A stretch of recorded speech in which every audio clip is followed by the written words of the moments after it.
Assalamualaikum warahmatullahi wabarakatuh.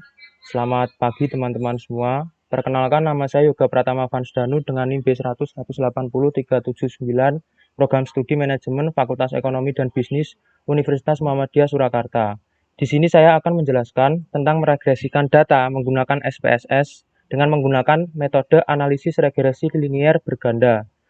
Di sini kita ketahui ya, sebuah data, yakni permintaan mobil penumpang di Amerika Serikat tahun 1971 sampai 1986 dengan data sebagai berikut. Variabelnya yaitu adalah Y, X1, X2, X3, X4, dan X5. Nah, langkah yang pertama, kita kopikan data dari Excel menuju ke SPSS. Lalu kita pastekan ke data view. Setelah itu, lalu kita isikan di variabel view dengan nama Y, X1, X2, X3, X4, X5 ya.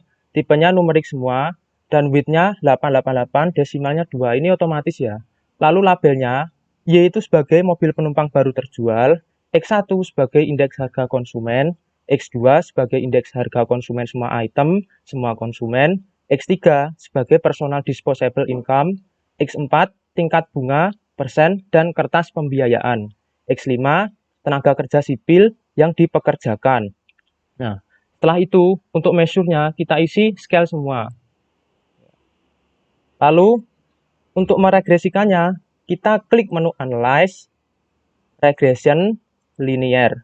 Nah, lalu langkah selanjutnya untuk variabel dependent kita itu isikan Y atau mobil penumpang baru terjual. Nah, kita klik.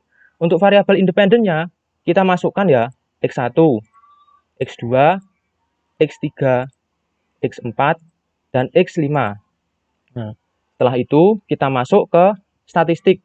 Klik statistik. Nah, lalu kita akan muncul menu seperti ini dan kita centang estimate, model fit, dan deskriptif. Lalu kita klik continue. Nah, jika sudah semuanya terisi dengan benar, lalu kita klik OK dan datanya akan muncul sebagai berikut. Nah, pertama, pada tabel deskriptif itu menjelaskan A, mobil penumpang baru terjual dengan rata-rata 10005,1250, standar deviasinya 1163,64461 dan jumlahnya 16. Selanjutnya untuk indeks harga konsumen itu rata-ratanya 1622,1250, standar deviasinya 407,35683 dengan jumlahnya 16. Dan untuk indeks harga konsumen, semua item, semua konsumen, itu rata-ratanya 2201,1250, standar deviasinya 749,97919 dengan jumlahnya 16. Nah, untuk personal disposable income, itu rata-ratanya 17455,4375 dengan standar deviasinya 7422,57260 dan jumlahnya 16. Lalu untuk tingkat bunga, persen, dan kertas pembiayaan itu rata-ratanya 805,9375, standar deviasinya 264,19449 dengan N atau jumlahnya 16. Dan untuk tenaga kerja sipil yang dipekerjakan itu rata-ratanya 94792,3125 dengan standar deviasinya 9256,42068 dan jumlahnya 16. Lalu untuk tabel selanjutnya yaitu tabel korelasi ya. Diketahui bahwa dilihat dari nilai signifikansinya mobil penumpang baru dengan indeks harga konsumen ya, indeks harga konsumen semua item konsumen, personal disposable income ya, dan tenaga kerja sipil ya, itu tidak terdapat hubungan yang signifikan karena nilainya lebih dari 0,05. Sedangkan untuk mobil penumpang baru ya yang terjual dengan tingkat bunga persen dan kertas pembiayaan itu terdapat hubungan yang signifikan karena nilainya itu 0,015 kurang dari 0,05. Nah, Selanjutnya, pada tabel ketiga atau tabel variabel enter, tabel ini menjelaskan bahwa yang menjadi variabel bebas adalah indeks harga konsumen semua item, semua konsumen, personal disposable income, tingkat bunga, persen, dan kertas pembiayaan, serta tenaga kerja sipil yang dipekerjakan.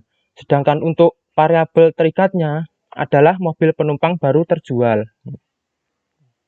Selanjutnya, tabel berikutnya yaitu tabel model summary. Nah, tabel ini menjelaskan besarnya nilai R atau korelasi sebesar 0,873 dengan determinasi atau R square sebesar 0,762, bahwa pengaruh variabel bebas terhadap variabel terikat itu sebesar 76,2%, sedangkan sisanya dipengaruhi oleh variabel lain.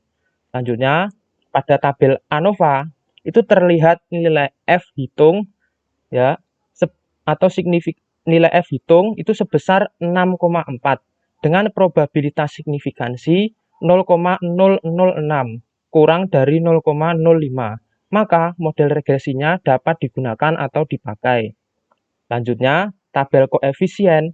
Tabel tersebut menunjukkan pada kolom B ya, pada kolom B nilai konstan itu sebesar 5580,322.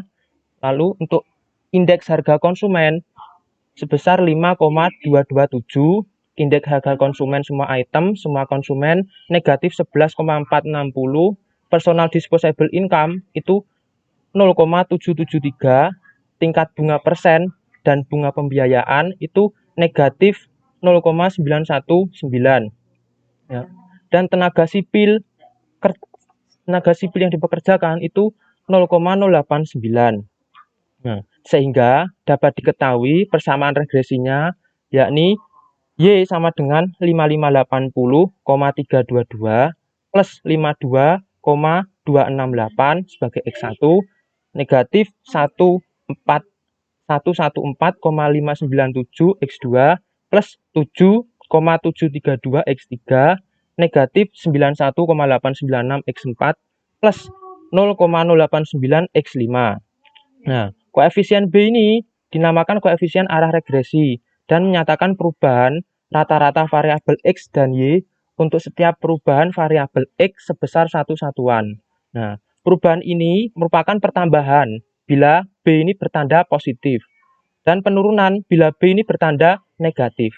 Lalu dilihat dari nilai signifikansinya, ya, nilai signifikansi ini setiap variabel bebas yakni mempunyai nilai signifikansi lebih dari 0,05, maka dapat disimpulkan H0 diterima. Artinya tidak ada pengaruh yang signifikan dengan variabel terikat. Ya. Mungkin penjelasan dari saya kurang lebihnya mohon dimaafkan. Sekian dan terima kasih. Wassalamualaikum warahmatullahi wabarakatuh. Jangan lupa ya teman-teman, like, comment, and subscribe. Oke?